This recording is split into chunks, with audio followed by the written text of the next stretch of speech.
Hello to all animation fans. Zootopia is not just a city, it's an entire world that never stops surprising us. In the first movie, we explored the conflict between predators and prey at the heart of the metropolis.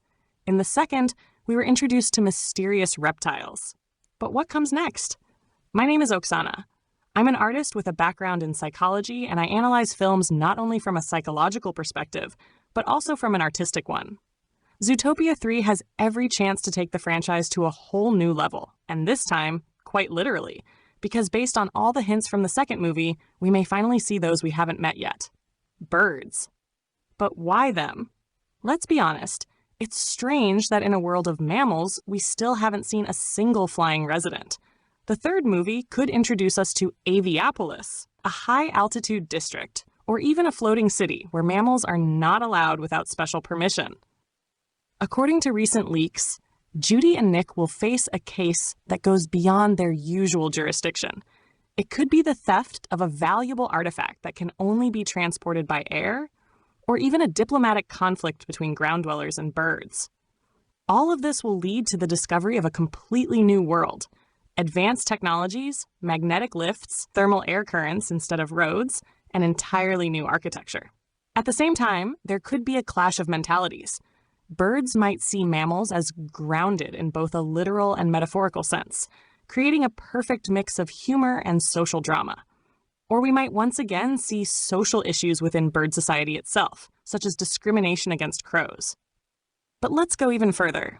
The animal world is so vast that it could support an entire series or even dozens of movies. What else could we see in the future? The polar regions and the deep ocean. If we've already seen the Sahara and Tundra Town, what about true underwater cities? Entire societies of whales, dolphins, and deep-sea creatures with their own rules and systems. There could also be an underground world for those who never see the sun. Bats, moles, and even insects, if the creators finally decide to introduce them into the story. Moreover, this is a real challenge for the creators, because more and more viewers are following the franchise specifically for the chemistry between the main characters.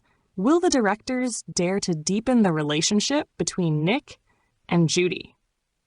On one hand, we already see enough hints that there's something more than friendship between them, and it's likely that the romantic aspect will be developed gradually.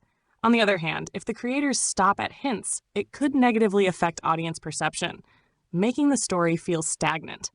Either way, Zootopia remains a perfect platform for exploring our own society through the lens of the animal world. From interspecies conflict to environmental issues, the potential is limitless. So what do you think, dear viewers? Share your thoughts in the comments and subscribe so you don't miss what's coming next. I also invite you and your children to relax together with me and connect with something beautiful through art.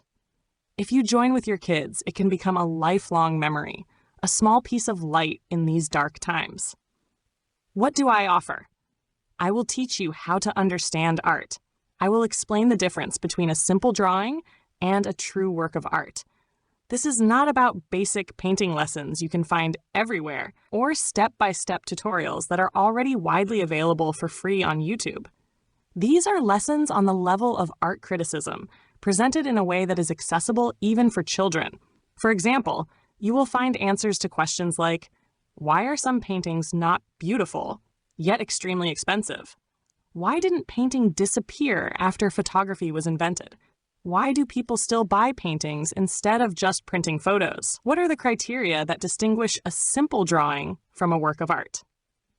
We will explore all of this through works of classical artists. I have a background in psychology and education, and I know how to explain complex ideas in simple terms. We will also work with emotions, learning how to reflect on them and express them through art, all accompanied by beautiful music. If you'd like to join, make sure to message me on Instagram with the word art.